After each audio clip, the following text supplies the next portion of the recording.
ẹ̀yin èèyàn lé ẹ káàbọ̀ sí Mashola Gist TV. Gist tá a gbọ́ òun ni lórí ọba tí wọ́n ní Wasiu Ayinde àti ọba Elegushi wọ́n lọ fi jẹ ọba ní Isolo. ẹ̀yin èèyàn lè ṣe òótọ́ ni ọ̀rọ̀ yìí. Bí a ṣe gbọ́ o, wọ́n ní ọba yìí wọ́n ní ṣe ni ó jẹ́ olè kírímínà paraku, wípé ó ti ní kéèsì ọ̀tọ̀ọ̀tọ̀ ní station àwọn ọlọ́pàá. Wọ́n ló ti ní kéèsì 4 ọ̀tọ̀ọ̀tọ̀ níbẹ̀. Ṣé irú èèyàn báyìí ló yẹ kán fi jẹ ọba? Tó bá jẹ́ pé àwọn tí wọ́n rí gbogbo irú àwọn ìwà ìbàjẹ́ yìí náà ké síta, tí wọ́n ń sọ fún àwọn ọmọ aráyé wípé wáì tán máa fi irú kírímínà báyìí tí wọ́n máa fi jẹ ọba aládé. Kí ló dé tí ẹ̀ ń ba orúkọ àwọn ọba jẹ́ pẹ̀lú àwọn èèyàn tẹ́ fi ń jọba? Nǹkan tí ò yé mi nìyẹn. Ṣé ó yẹ kán máa bá irú ìwà báyìí ní ọwọ́ ọba? Ṣé ó yẹ kán máa bá irú ìwà báyìí ní ọwọ́ ọba aládé? Ẹ̀yin èèyàn lé, èyí tún ṣojú sú mi o nígbà tí mo tún gbọ́ gist yìí wípé wọ́n fi kírímínà wọ́n fi jẹ ọba ní Isolo. Níbo ni Nàìjíríà yìí ń lọ ná? Níbo ni ìlú wa yìí ń lọ? Tó jẹ́ pé a wá sọ ọba aládé, a wá sọ di igbá ìkólẹ̀. Ṣé irú èèyàn báyìí ló yẹ kán fi jọba, ẹni tán kó handcuffs lọ́wọ́? Ṣé irú èèyàn báyìí náà fi jọba? Ṣé àwọn tó ń fi èèyàn jọba yìí, ṣé wọ́n mọ irú èèyàn tó yẹ kán fi jọba ni? Ṣé wọ́n mọ irú èèyàn tó yẹ kán fi jọba ni? Ẹ wá ń fi orí adé, orí ìtẹ́ adé, ẹ fi ń wọ́lẹ̀. Ọlọ́run á máa ṣàánú wa ní Nàìjíríà yìí, nítorí gbogbo ọ̀rọ̀ yìí ó tojú sú wa. Olè lọ́tún, olè lósì, ajínigbé lọ́tún, ajínigbé lósì. Ṣé kò sí èèyàn gidi tí wọ́n lè fi jọba ìlú Isolo ni? Ó ṣe wá jẹ́ ọba tí ó jẹ́ pé wọ́n kó handcuffs sí lọ́wọ́, òun ni wọ́n fi wá jọ ní Isolo. Ọ̀rọ̀ yìí ó tojú sú wa o.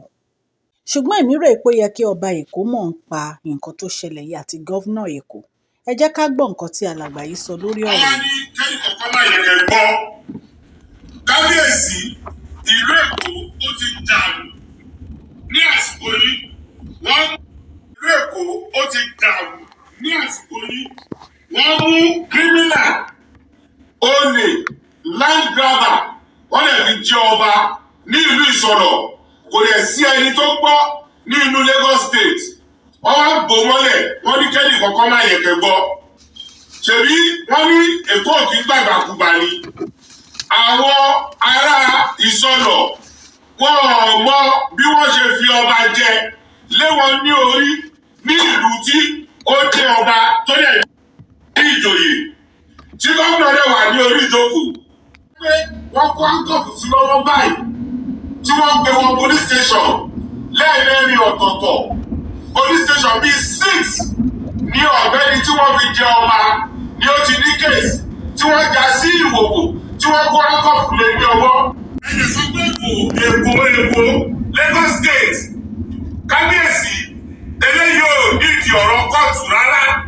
Ọ̀gbẹ́ni tí wọ́n fi jẹ ọba ní ìlú Isolo kọ́ lọ yọ o, kí wọ́n lọ yọ tí wọ́n bá fẹ́ wàhálà. Ó lè tí wọ́n kó handcuffs sí lọ́wọ́, wọ́n lè fi jẹ ọba ní ìlú Lagos State. Ṣé ìkọ́ta kù ní ni?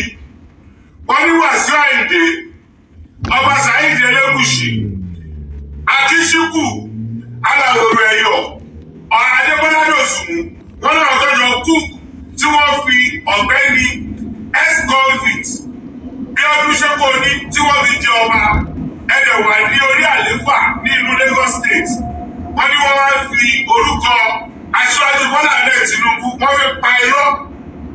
Wọ́n lè mú èèyàn tó ẹgbẹ́ fídíò circulate tí wọ́n kó handcuffs sí ní ọwọ́, tí wọ́n gbọ́dọ̀ police station 4 ọ̀tọ̀ọ̀tọ̀ tí wọ́n ti já sí ìwòwò.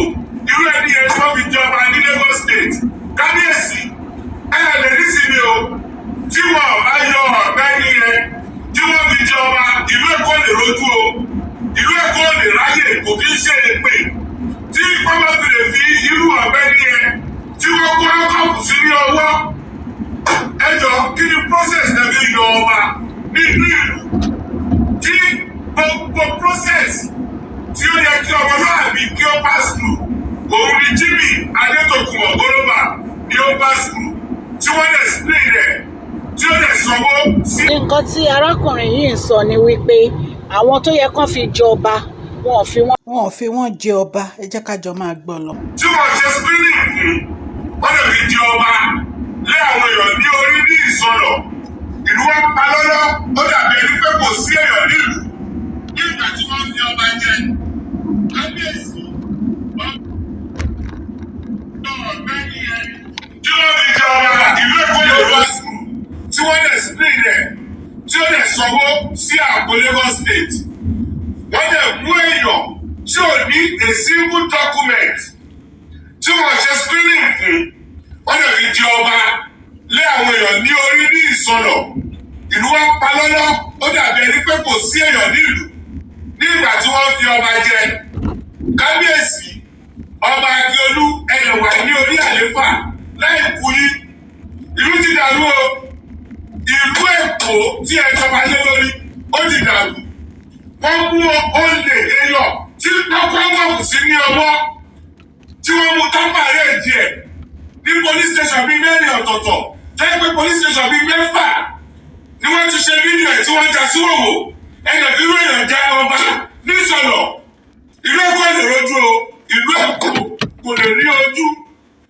kí wọ́n yà mú ọmọ ọba Jimmy Ògúnlóbà kí wọ́n fi jẹ ọba o torí ó ti ṣe gbogbo nǹkan tó yẹ kí èèyàn ṣe ọmọlúàbí dẹ̀ ni wọ́n lọ sí everywhere tí wọ́n ti spin rẹ̀ including nísìnyí o tí wọ́n bá yọ ọ̀gbẹ́ni yẹn tí wọ́n fi jọba ìlú Èkó lè rojú o ìlú Èkó lè ráyè kò kí ń ṣe èpè tí wọ́n bá fi lè fi irú ọ̀gbẹ́ni yẹn tí wọ́n kó ákàpù sí ní ọwọ́ ẹjọ́ kí ni process dàbí yọ ọba ní ìlú tí gbogbo process tí ó yẹ kí ọmọlúwàbí kí ó pass through òun ni Jimmy Adétòkunbọ̀ Ògúnlóbà ni ó pass through tí wọ́n lè spray rẹ̀ tí ó lè sanwó sí àpò Lagos State wọ́n lè mú èèyàn tí ò ní a single document tí wọ́n ṣe spinning fún wọ́n lè fi jẹ ọba lé àwọn èèyàn ní orí ní Ìsọlọ̀ ìlú wa pa lọ́lọ́ ó dàbí ẹni pé kò sí èèyàn nílùú nígbà tí wọ́n fi ọba jẹ kábíyèsí ọba Akíolú ẹ̀yẹ̀wà ní orí àléfà láì kú yí ìlú ti dàrú o ìlú Èkó tí ẹ jọba lé lórí ó ti dàrú wọ́n mú olè èèyàn tí pọ́pọ́pọ́pù sí ní ọwọ́ tí wọ́n mú tápàrẹ́ díẹ̀ ní police station bíi mẹ́rin ọ̀tọ̀ọ̀tọ̀ jẹ́ pé police station bíi mẹ́fà ni wọ́n ti ṣe fídíò ẹ̀ tí wọ́n já sí òwò ẹ̀yẹ̀ fi ròyìn jẹ́ ọba ní Ìsọlọ̀ ìlú Èkó lè rojú o ìlú Èkó kò lè rí ojú kí wọ́n yà mú ọmọ ọba Jimmy Ògúnlóbà kí wọ́n fi jẹ ọba o torí ó ti ṣe gbogbo nǹkan tó yẹ kí èèyàn ṣe ọmọlúàbí dẹ̀ ni wọ́n lọ sí everywhere tí wọ́n ti spin rẹ̀ including bíbí rẹ̀ àwọn aráàlú dẹ̀ fi ọwọ́ sí àwọn family fi ọwọ́ sí ìjọba gan fi ọwọ́ sí wọ́n wá ní Wasiu Ayinde from nowhere torí pé ó fẹ́ fi local government chairman rẹ̀ ó fẹ́ fi negotiate ẹlẹ́kẹ̀ẹ́jì ìyẹn Báyọ̀ Ọláṣojú wọ́n lè mú olè criminal wọ́n lè fi jẹ ọba ní ìlú Lagos State ìlú Èkó lè rojú o tí ọba lè mú ẹlẹ́ jẹ ìlú Èkó kò lè rojú kò kí ṣe èpè èèyàn tí wọ́n kó ankọ̀f báyìí wọ́n kò sí ní ọwọ́ wọ́n jà sí ìwòwò wọ́n jẹ pàrẹ́ ìdíẹ̀ bíbí ẹ̀ wà lọ́wọ́ mi lóríṣiríṣi ẹni wọ́n fi jọba ẹ wá ní kìlú lójú kó láyè kó túbà kó túṣẹ tí o lè kábíyèsí ṣé tí ẹ bá lọ sí meeting our council of ọba ẹ̀yin tẹ̀jẹ́ former high ranking officer ní inú Nigeria police force ẹ wá bá olè ẹ bá criminal line grabber ẹ bá jókòó sí council of ọba ilé ayé ti tọ́ ilé ayé ó ti tọ́. ẹ̀yin èèyàn lé ọ̀rọ̀ lẹ ti gbọ́ yẹn o wọ́n ní wọ́n ti da ìlú Èkó rú o wọ́n ní ọba tó ní criminal record tó jẹ́ bíi charge bíi 5 bíi 6 ló wà ní police station wọ́n ní òun náà fi jọba.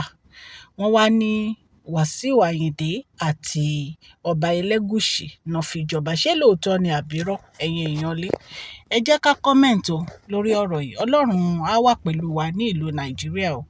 Àmọ́ ọ̀rọ̀ yìí wá láti iléeṣẹ́ Mashola Gist TV. Kí Ọlọ́run kí ó ràn wá lọ́wọ́. Àmín.